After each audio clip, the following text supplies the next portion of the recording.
नमस्कार मित्रांनो Barty TRTI Mahajyoti सारथी त्यानंतर ARTI या संस्थांचे CET एक्झामच्या रिस्पॉन्स शीट आलेले आहेत। तर रिस्पॉन्स शीट कशा पद्धतीने डाउनलोड करावी, त्यानंतर तुम्हाला जर एखाद्या प्रश्नाचं ऑब्जेक्शन घ्यायचं असेल तर तुम्ही ऑब्जेक्शन कशा पद्धतीने घेऊ शकता त्याच्याबद्दल आपण संपूर्ण माहिती स्टेप बाय स्टेप बघणार आहे। तर मित्रांनो सगळ्यात पहिले तुम्हाला barty.in वेबसाईट ओपन करून घ्यायची आहे। त्यानंतर इथे तुम्हाला व्ह्यू ऑलचा ऑप्शन दिला आहे, यावरती क्लिक करा। त्यानंतर अशा पद्धतीने पुढचं पेज ओपन होईल। तर इथे तुम्हाला सर्व संस्थांची तुम्हाला इथे वेबसाईट दिलेली आहे। तुम्ही ज्या संस्थेसाठी ॲप्लिकेशन केलं असेल त्या संस्थेची वेबसाईट तुम्ही इथे ओपन करा।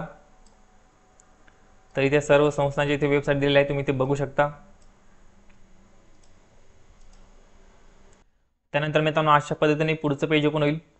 तर तुम्हाला इथे लॉग इन ऑप्शनमध्ये क्लिक करायचं आहे। त्यानंतर ईमेल आयडी आणि पासवर्ड टाकून तुम्हाला इथे साइन इन करून घ्यायचं आहे।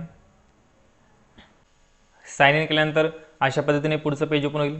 तर तुम्ही ज्या एक्झाम्स दिले असतील त्या सर्व एक्झाम्सचे तुम्हाला इथे रिस्पॉन्स शीट त्यानंतर ॲड ऑब्जेक्शन अशा पद्धतीने ऑप्शन दिसेल। ओके, तर तुम्हाला इथे रिस्पॉन्स शीट यावरती क्लिक करायचं आहे।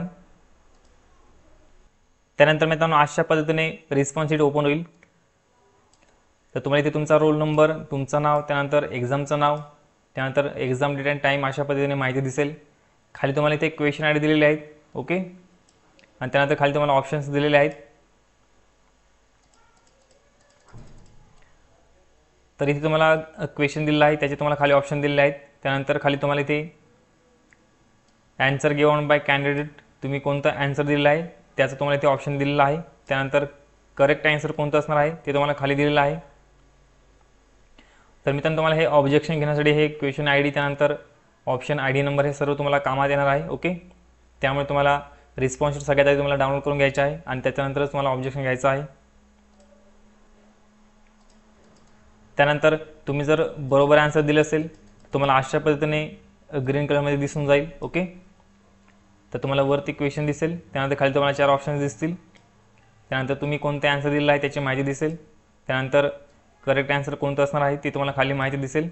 तर अशा पद्धतीने तुम्हाला रिस्पॉन्स शीट उपलब्ध करून दिलेली आहे। ओके, तर तुम्हाला किती मार्क्स पडले ते तुम्हाला कॅल्क्युलेट करून घ्यायचे आहेत। ओके, तुम्हाला इथे कोणतीही निगेटिव्ह मार्किंग नसणार आहे, तुम्हाला माहीत असेल।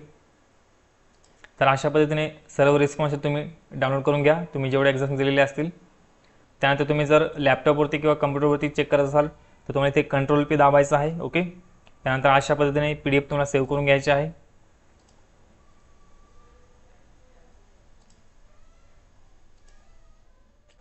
तर मित्रांनो अशा पद्धतीने तुम्हाला सर्व रिस्पॉन्स शीट तुम्हाला डाउनलोड करून घ्यायचे आहेत। ओके, त्यानंतर तुम्हाला ऑब्जेक्शन कशा पद्धतीने घ्यायचं आहे ती माहिती आपण बघूया।